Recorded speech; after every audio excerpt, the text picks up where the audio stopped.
Welcome back to the boat shed. My name is John and this boat behind me is Antidote. I'm an engineer and a sailor with the dream of fixing up this old boat to go sailing around the world, and I've got a lot of work to do first.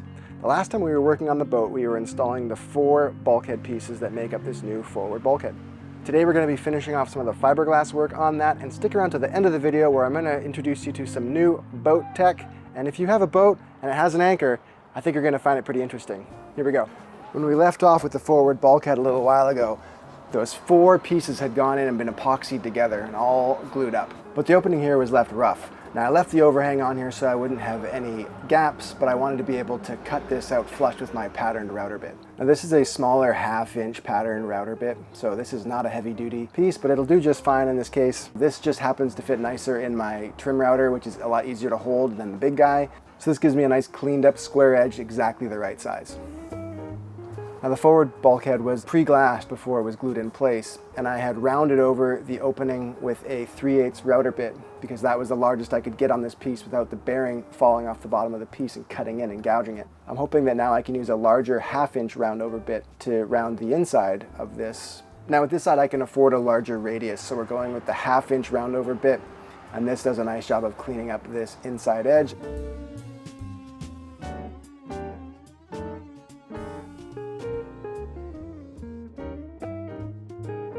Quick sanding, and then I think the glass is going to wrap over here just fine. So after everything was glued in, I noticed that the foam spacers that I had laid in at the upper portion of the bulkhead were quite a bit proud. It took a little bit of time to sand everything back to get a nice profile. For this, the trusty Makita handheld sander does a great job of cleaning all this up. It makes a huge mess, but it does a great job. This is going to leave a nice transition for the glass tabbing to adhere to. So before we glass this backside and get everything all sticky, we're going to finish on the inside with some tabbing. So the original tabbing was used to locate the bulkhead, and now it's a little on the thin side. The reference that I'm using to specify the tabbing is Dave Gare's book, The Elements of Boat Strength. And he recommends for this application 3 layers of 1708 with gradually larger runout, all of which is bigger than this original piece. So we're going to use the one that's there and add 2 more on the forward section, and then on the back we'll do that again with 3 layers. To get a nice radius on the 1708, we're going to put a bit of a fillet in here just to give it a good transition.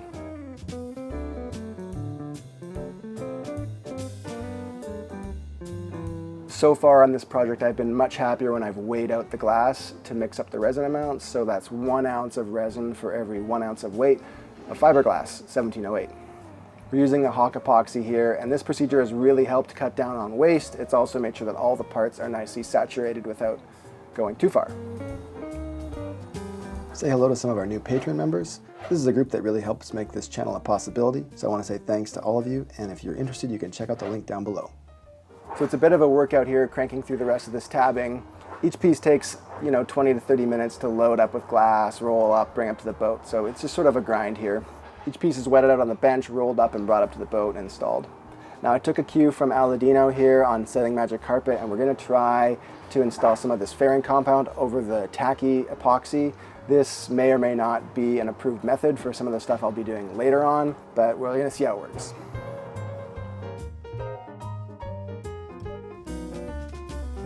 For this upper bulkhead, I decided to add a few layers of straight fiberglass to this, not 1708. Since the backstay is going to mount on this bulkhead, I want to make sure it's super strong. In previous videos, I talked about using extra layers of plywood here. That's going to add a lot of bulk. I think I'm just going to try to make up for the strength and stiffness using more glass. So you might remember up in this top corner, I'm planning on using a sealing gland from Seaview to get a really nice seal on all the wires that need to pass through here. So before I glass the backside over, I do need to drill the holes through and clean up the hole so that I don't trap a bunch of epoxy and resin. So I drilled through the existing holes and cut through the tabbing with my oscillating tool and cleaned the rest up with a file. And this worked out really well. It's going to be easier to clean up these holes now than to try to locate them once both sides are covered with fiberglass. So on that topic, I took this opportunity to prepare some bolts and fill the other holes in the bulkhead with stainless steel bolts covered in grease. My thinking here is that this will prevent any epoxy from pushing through the holes while I'm laminating the glass on this back face. And so it'll be easy for me to drill through them when I'm all done to clean them up. You have to do this carefully because you don't want to contaminate the surface that you're going to try to fiberglass to. A quick drill chase should clean them up.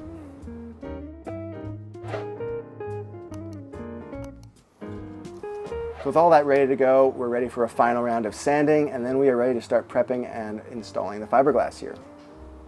So I started by patterning out the lower section and then the upper section. So I always like to roll a couple coats of wet, unthickened epoxy onto any wood surfaces before I come back to laminate them. So we did this, let that tack up, and then came back with some thickened epoxy, and I put this into all of the old screw holes that I'd used to fasten the two panels together. So they're all filled now, and then the leftover is sort of smeared across the panel just to help fill any voids and gives a great sticky surface for the fiberglass to adhere to.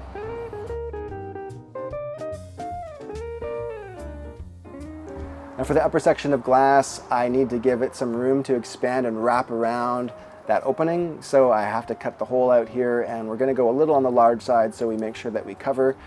This actually worked out really well. The glass stretched nicely around the curve, and it's actually wrapped further around the edge. So there's like a double layer on the back side, and I think it's going to create a really super strong opening in this bulkhead, and it's all protected from bumps and abrasions.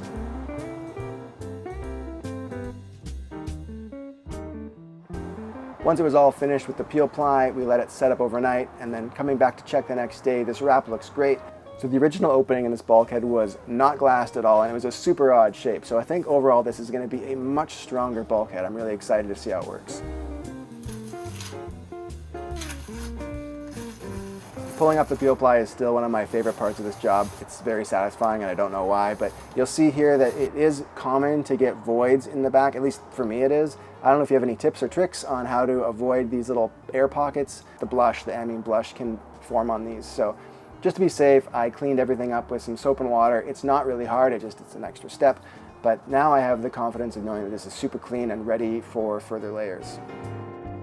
And if you're enjoying watching me work today, I would love it if you would hit that like button for me. It really does help move this video along, and it's right down there somewhere. Down at the very bottom of this bulkhead is this fitting for where we're going to drain the anchor locker. And now this is a little complicated here, but I do want to add some tabbing so this is all watertight and super strong. It's really the water tightness that I'm looking for here. So we're going to grab a couple of scraps of glass and get to work on shaping this. Now I'm sorry for the blurry image here, but we were able to get a nicely fit part in here, and it actually came out pretty good in the end. So I finished up tabbing on the bulkhead now on the back side. For this we're using 3 layers of 1708, again recommended by Dave Gare. I used progressively sized overlaps, and I had to do this in 2 sections because of how long the glass was. So I have been asked if I think I'm adding too much weight here to this bulkhead, and to be honest, it is a concern. It's something that I've done a little bit of math on, but I think at the end of the day it's going to be a rounding error. The original bulkhead was wet 3/4 inch plywood, and now we have dry 1 inch and more glass. So yes, there is definitely more weight here, but we're removing a lot of weight from the deck of the boat. We're taking all the old teak off, and we don't plan to replace that. We're also removing wet plywood and balsa core and replacing it with foam. So I think overall we're taking a lot of weight off of the deck of the boat. So in the end of the day, I think that it's going to be pretty good. Not to mention that just forward of this bulkhead is 400 to 500 pounds of anchor chain. So I think if I add 20 pounds of extra weight to a bulkhead, it's probably not going to make a big deal. Here we are, glassed up and ready to go. The tabbing is all in, it looks great. We're ready to keep moving on. The upper tabbing we'll leave for another time because we are going to do that after we get the hatch reinstalled and the deck done to this point, and then we can wrap around that. Now I have something interesting that I want to share with you, and I think if you're a boater, you're going to find this very interesting too.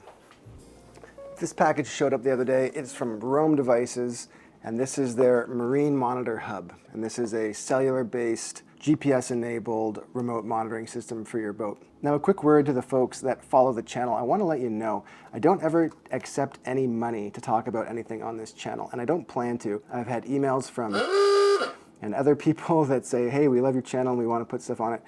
That's not what I'm interested in doing. But what does interest me is looking at interesting, innovative marine products that I think will help me out in my refit, and possibly the viewers like you might also find interesting. If you have a boat that has an anchor, you're going to want to stick around. Let's see what we've got inside here. Okay, right away we've got basic instructions here. This looks like it's the power cable. That'll go directly onto the battery studs. And then they're using these green 2-pin connectors. Looks like you can also change the leads there if you need to. This is the cellular antenna. So this goes somewhere in the boat. This has to face up. so they can get the cell signal. That probably is obvious. We've got a pair of wire leads here, and these are for monitoring another battery on board, or you can monitor a voltage for, say, a bilge pump. You want to see if your bilge pump is on or off, or another device is on or off. It can sense if it's got 12 volts on it or not. Okay, a couple of the brackets that hold the body of the unit down. And then this is the high water bilge alarm. So this alarm is triggered when the water level gets too high. You can opt to set this up as well. They all have the same connector, so you can mix and match these. This is the LTE antenna for the cellular network. And then in here, so there you go. So that is the brains of the unit. You see we've got 4 inputs along the bottom there. And then on the top, we have a GPS antenna, a cellular antenna, and then this little button here, which you can hopefully see, is apparently to silence the alarm if you like. And then there's some indicator LED lights on top. I'm told that all of this is made in the United States, which is really cool. So the enclosure is made here.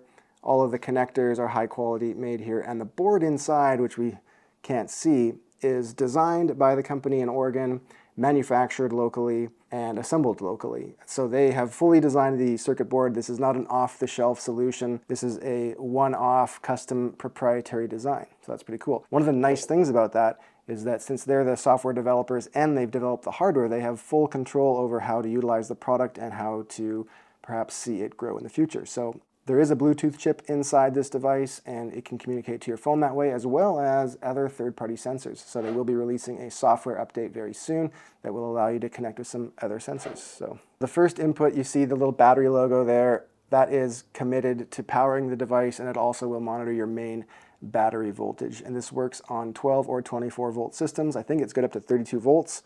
There is also an onboard battery in here so that it can monitor and continue to send data for about 48 hours. If you've set it up properly with an alarm on your first input on the battery, you can set it so that if it gets below, say, 11 volts, it'll send you an alarm so you'll be aware that your batteries are draining and your charger, or whatever your situation, maybe your shore power cable, is not working. Now, there are other solutions out there that can do all of this, and frankly, quite a lot more. And so if you really want full control of your vessel and ability to monitor, you want to look at one of those options instead. But if you just want to be able to monitor things, see how everything's going, this is a great solution. And this is $300, about a third of the cost, and the monitoring fee is a steal at $60 a year. So for $5 a month, you get to see up to 4 inputs on your boat, and possibly more if you get some wireless sensors in the future. So if you're interested in monitoring several key systems on your boat and don't want to break the bank, this might be a great solution for you. Setup was super easy. Once you've connected your subscription plan on the web app and plugged the device into power, everything springs to life. So we plugged this in downstairs in the basement to give it a little trial run, and of course it works just as you would expect, but I really want to try this out on a boat in a real world situation. Now, our project is going to take a little while before we need something like this on board. So Antidote doesn't really need a GPS monitor or an anchor alarm right now. If I want to know where the boat is, I just look out my kitchen window. So to get this device in the real world and out on the water, I have an idea.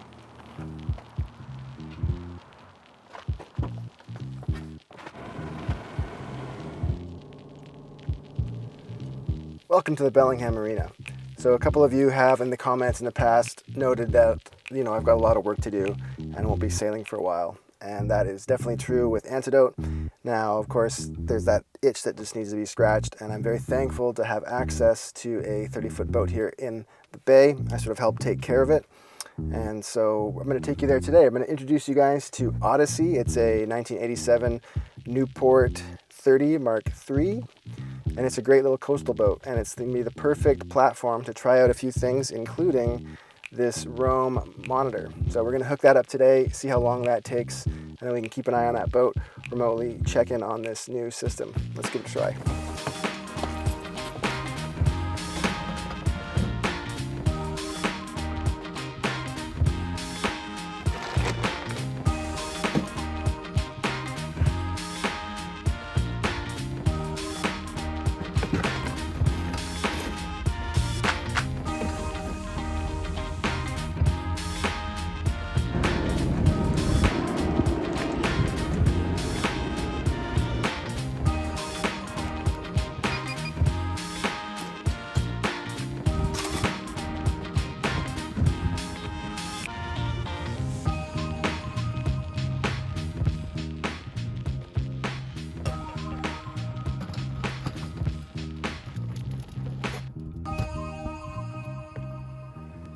All right, here we are, the Odyssey. Now, doesn't that just seem like an obvious missed opportunity at a clever, punny boat name? It's a shame.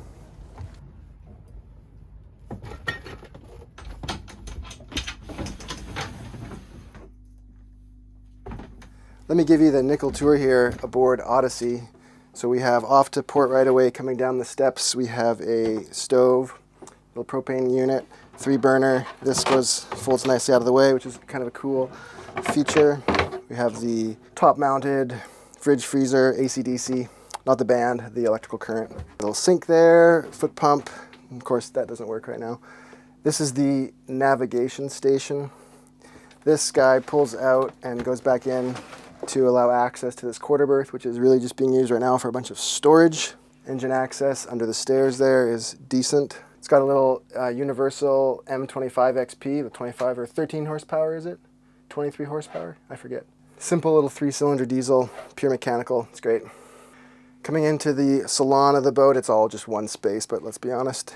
Settee off to starboard, and then another couch off to the port side that comes out into a bed. Turning around here. This table folds down nicely to provide you a little eating area. I really like this layout. I like this better than having the transverse mounted or a thwartships mounted salon table. I like this fold up version because it gives you a big open salon space when you're not eating. So to me, that's nice. Here off to starboard, we have this propane Force 10 heater. Small head off to port.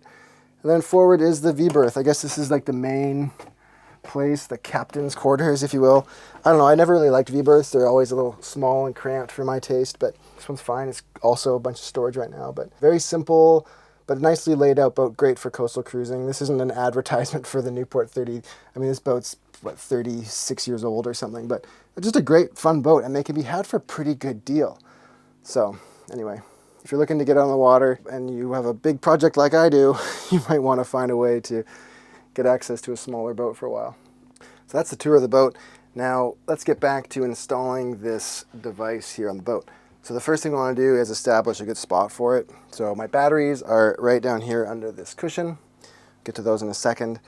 And then the electrical panel is here. And then I of course have my bilge pumps down in the center of the boat.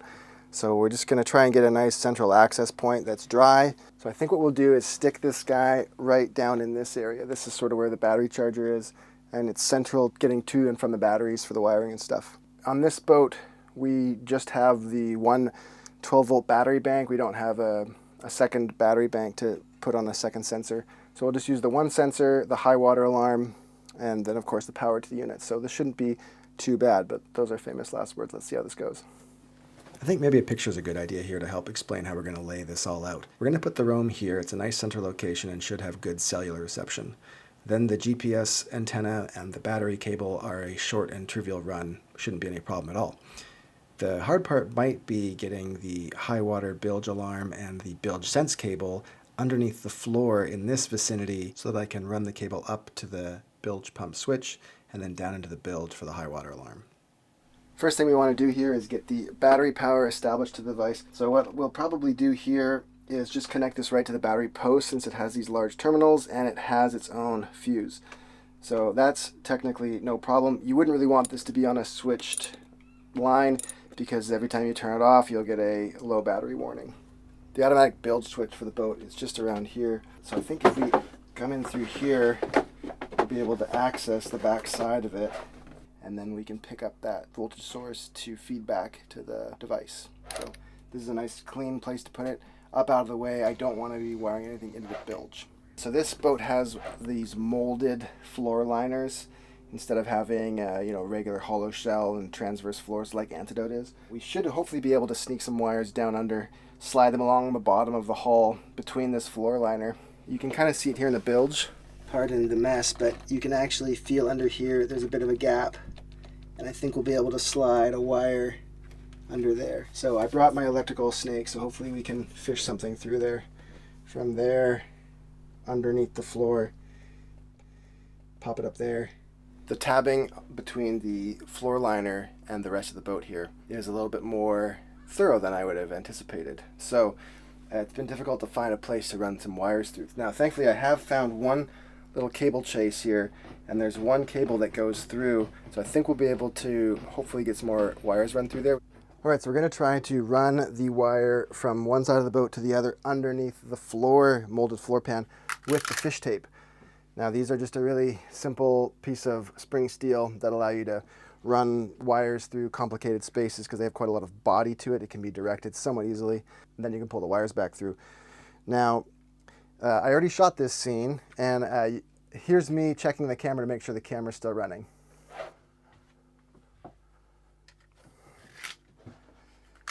All right, we're gonna try again. So as you can see, it died seconds after I verified it was still working. So we missed all of this, all the audio, and I'm sure I had a lot of great jokes that I won't be able to recreate, just won't do them justice. The short of it is we were able to get this tape fished through. Now there was a very small opening. We were able to hit it, pull the wire through. This can often be one of the hardest parts of getting any kind of boat work done, is finding ways to route things where you want to go. This part here is the high water bilge emergency alarm that the Rome comes with, and this is a 3D printed part, which is pretty cool. The sensor here in the bottom looks like some sort of off-the-shelf unit, but the float, switch, and the bracket are all 3D printed, so it's really neat technology these guys are using to put this stuff together. And this is a really smart design here because this is normally closed, so if the switch goes open, meaning that the water level is too high, it'll trigger the alarm, but also if the connection were to get broken somehow, the alarm would trigger. So you have a fail-safe here. You know that if the switch stops working, it fails in such a way that you'll get a warning. So smart design. So now this we're going to put in the bilge here. I found this little pocket, and I don't really know what this is for. It looks like you might store things in here, but I can't think of anything I'd want to keep in this gross, shallow bilge. This happens to fit in perfectly, so we'll put a couple of screws in here to hold this in. I'm going to drill a small hole to let the wire through, as well as one at the very bottom to let any water out. So when water does rise in there, it will flood up through. And then, of course, if it does have an alarm and is evacuated, it will drain out. We've got these wires pulled through now, all the way from their various destinations to this area here. And I think this is where I want to put the main device. So I think with the antenna there pushed back, it'll fit in there nicely. And then I have good access to this. This is the button here where you silence the anchor alarm if you want to. So we'd be able to quickly react to that and silence that. And also it'll get pretty good cell reception here, I think. Stay out of the way mostly. So Rome sends these really cool 3D printed brackets along to hold the enclosure, and these are a perfect fit on the device and do a great job. Very cool. Now they don't ship with stainless steel fasteners, so of course I'm going to swap these out for some of my 316 stainless that I really like to use on everything in the boat, and that is going to mount up nicely to the bulkhead now. When we brought the device over, since we unplugged it from the main supply, the internal battery was able to detect a low voltage alarm, and now that clears as soon as we plug the device in, which is great. And then testing the high water bilge alarm, it took about 5 to 6 seconds for the whole thing to communicate back to my phone that the water level was reported as high. So I think that's a really acceptable result. Now the last thing to do is to hook up the wire that determines if the bilge pump is on or off. There's a couple ways you can do it. A lot of people will splice a wire by just putting one of these butt splice connectors in. You'll put 2 in one side and 1 on the other, and then crunch it down and off you go. And that will get the job done. These ones that I like to use are the ones that have the shrink wrap integrated, so you heat each end and it melts down, forms a nice seal. I think there's even some adhesive in there. Now you're still running the risk though of one wire pulling out, because when you crush the 2 wires, sometimes they don't quite seat right, and also the seal on the end won't be perfect. You don't really this would work, but also if you want to remove something later, then you got to cut the wires off, everything gets shorter. What I'm going to do today is use a terminal block, and so this, you can see I've already got it bridged here, and so I'll be able to hook up 3 wires and they'll basically all be connected, but anything can be removed quite easily.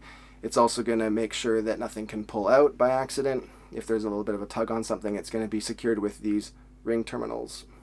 And so these are also the shrink wrap version, and these are going to sit on the screws, and so everything will be nicely situated in there. This is definitely the Cadillac way to go. It's not super necessary, but it is going to make it a lot easier for me if I ever want to remove this wire in the future, or if I need to adjust something on the switch. Easy to take these on and off. Really great connection, super solid, lots of strain relief. Good way to go. Not that expensive.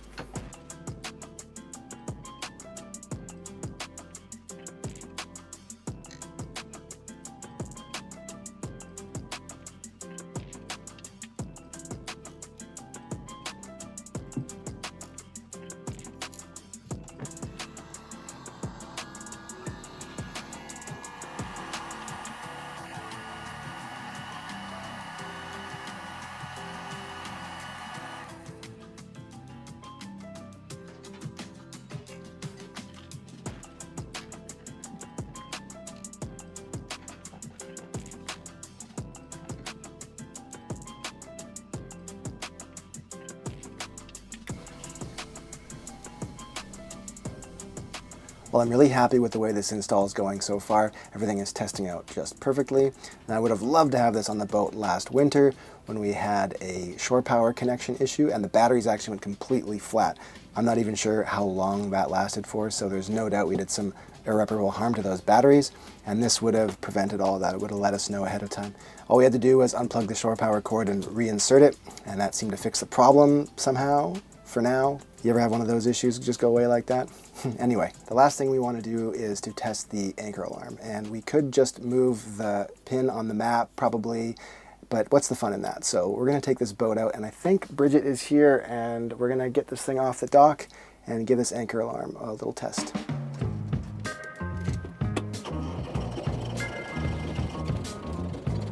Come on, baby.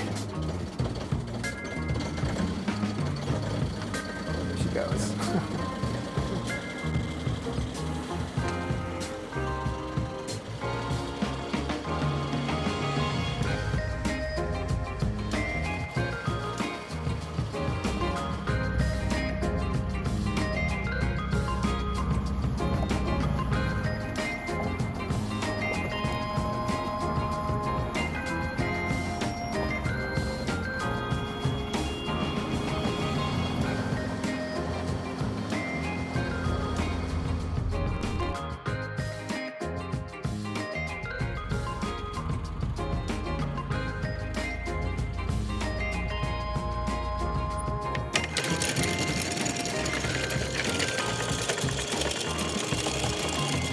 Awesome. I think that looks pretty good.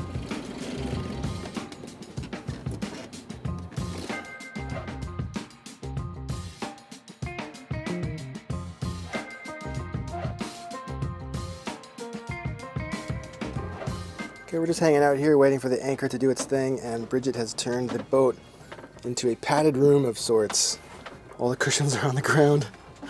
Bridget, what's going on? What are you doing, and why are there cushions all over the ground? Well, we have a very old Chihuahua, and I am afraid he's gonna hurt himself with the waves. So I put all the pads, like a padded. Completely padded the room. Yeah. To be fair, Nico is a bit of a spaz. He doesn't know where he's going. He's not smart. He's not the smartest. And I'm just doing double duty. I'm at my law externship right now, so I'm just working on emotion while we wait for the anchor to do its thing. Cool. Well, thanks for coming out to help while we wait for the anchor. They've made it really easy to set the anchor alarm on this device, and if you want, you can always move it manually. You can adjust the circle diameter and the position of it.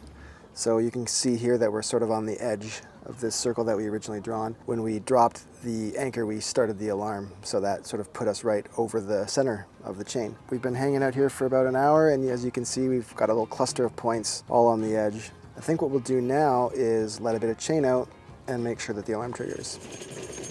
We don't have a whole lot of wind today, so we're not moving super fast. We'll see if we can get this boat to push over the line.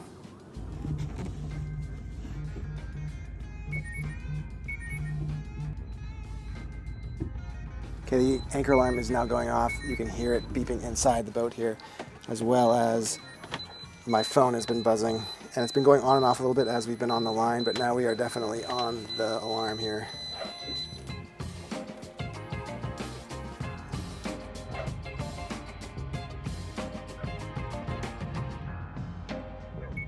So the alarm is audible. It wouldn't wake up your neighbors, but it'll definitely wake you out of a slumber if you have the unit close enough to your head. Now, I also got a ton of alerts on my phone as we were kind of skirting the line.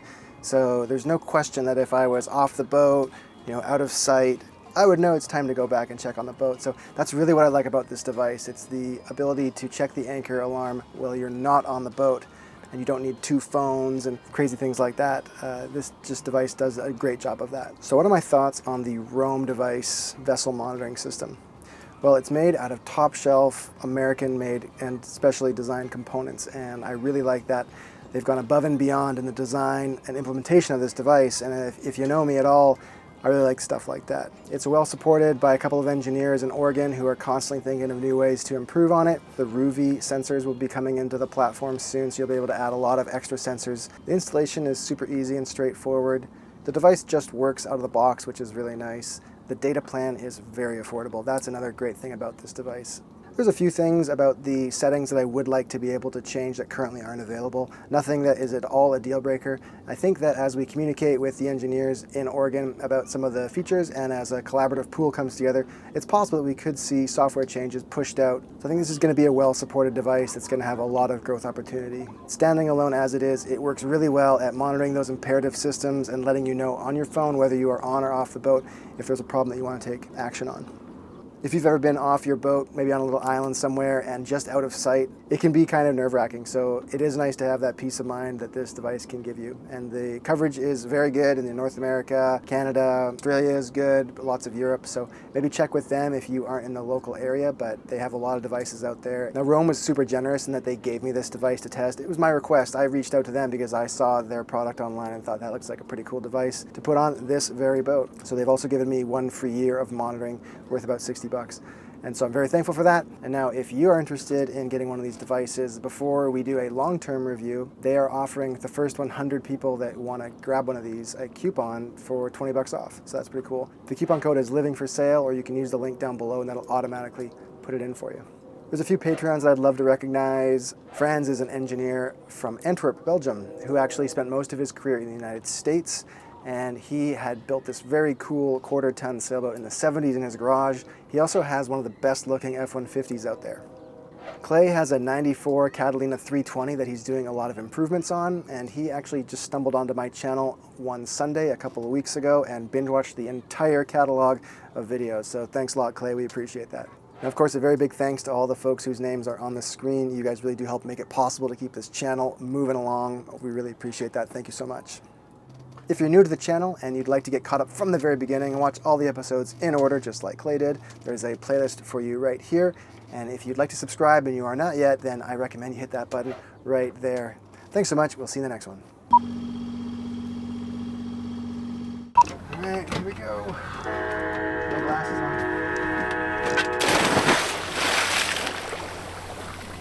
It's actually really nice.